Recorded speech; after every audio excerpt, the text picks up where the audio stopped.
Hello everybody, it is me, your health coach Callie, coming to you with another live video and a how-to video on how to do something that's going to really help you to remain healthy and to stay on track. Today's video is all about how to food prep. So when it comes to food prepping, the reason why you do it is because you want to be prepared. I was talking to one of my clients the other day about preparation being key, especially when you are going on a new healthy lifestyle journey, because it's going to be easy for you to revert back to your old habits when you don't have a plan, when you're not prepared. So that's why you see bodybuilders and people that compete, they're always talking about food prep. Food prep is not just for people that are in competition, but food prep is for everyday people like me and you. And again, the reason is because if we don't prepare to be successful, then basically we're not preparing for anything and we're preparing to fail. So I don't want you all to fail. I want you to be successful. So I'm going to show you what I do when it comes to food prepping. So one of my favorite ways to food prep, and the easiest way, because we all have our busy lifestyles, right? One of the easiest ways is to do it in one of these like toaster ovens. So I have a Ninja toaster oven. You guys probably can't see it, but there's my little Ninja toaster oven. And I prepare everything in the little broiler pan. You can do the same thing in your air fryer. So one of the things that I'm going to prepare tonight is asparagus. So I'm going to cut up the asparagus, and I'm also going to prepare some barbecue tofu. Yum, yum. And so basically you're going to prepare enough for at least a few days, Now for me, I don't mind food, especially if it tastes really good. It may go for 5 days, but if you're one of those people that needs variety in your life and you want to try some new things, then you can just do it for like 3 days. Do enough for 3 days. And the other thing about food prepping is to make sure that you do it on a day that you're not as busy. So go to the grocery store maybe on Saturday or Friday night after work, and then prepare your food on Sunday. You don't even necessarily have to prepare it 100%, so you don't have to necessarily put it in your toaster oven or your crock pot or your pressure cooker or even a rice cooker if you're making like quinoa or brown rice or something like that. You don't even have to prepare it full out, but you can prep it by putting your seasoning on it and just making it ready. So all you have to do is either throw it in the toaster oven or bake it in the oven. So I'm going to cut up these asparagus. I love asparagus, and asparagus is actually a free food.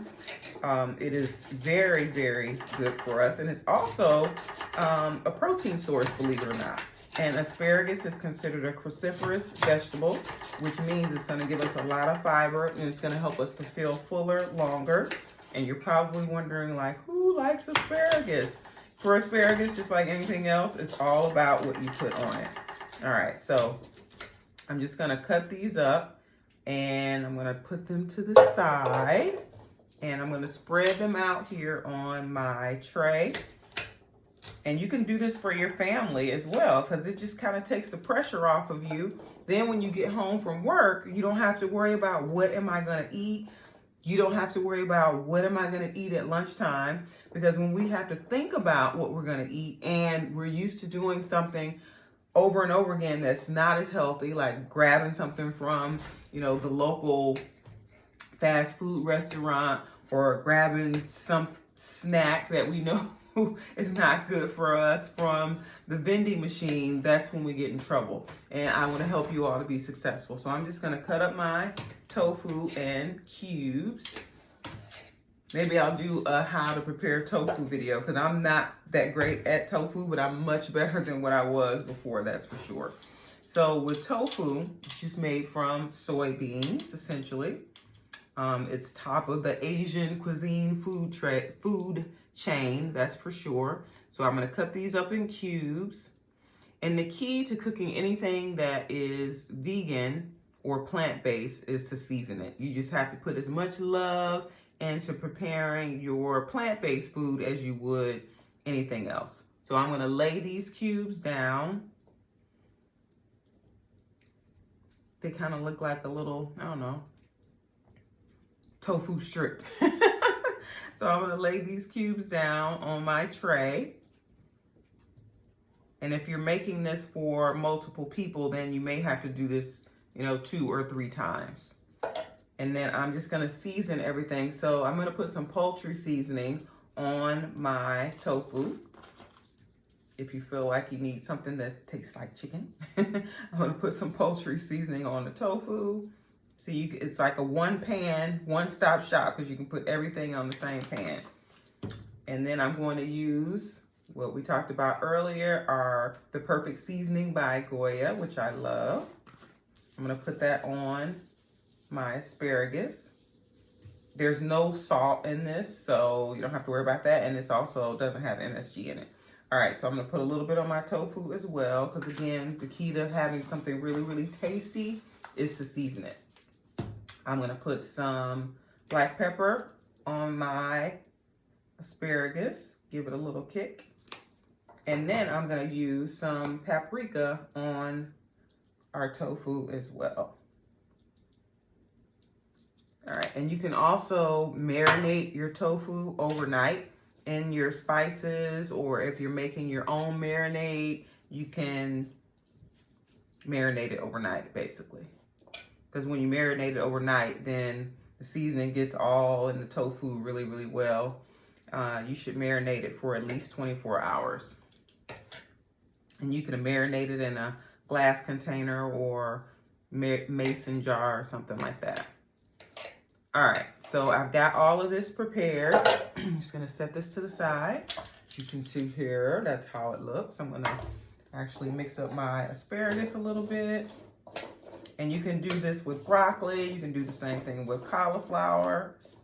And I'm gonna roast this for about 20 minutes, because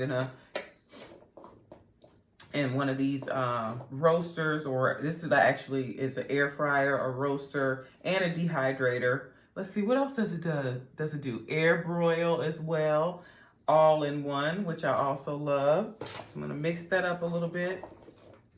And then I'm just gonna throw it in the toaster oven for about 20 minutes. Whew, that pepper got to me. All right, so once you put it in the toaster oven and then you take it out, you're gonna have your glass container. Glass containers are important because you can take this out of the refrigerator after you portion out your food. That's the other thing, make sure you portion out your food appropriately. After you portion out your food and you put it in a glass container, you put this in the refrigerator. Of course, you seal it with your top, and then you can take it directly from the refrigerator, directly into the toaster oven to warm it up tomorrow, or directly into a regular oven to warm it up, because then you don't have to worry about how am I going to warm it up. I got to transfer it to another container and all that kind of stuff if you put it in plastic. Plus, glass is much better for you. All right, so then I'm going to put this in my toaster oven. Yum, yum. And I'm going to let that cook for about 20 minutes. And like I said, once that is done, I'll let it cool off. I'll take it out, portion it out. Use 5 of these if you're going to do it for 5 days, or 3 of them if you're going to do it for 3 days. And then that is my preparation for the week. Now, if you're going to prepare quinoa or brown rice, which are going to be better for you, quinoa definitely better for you, because quinoa actually is a great source of protein.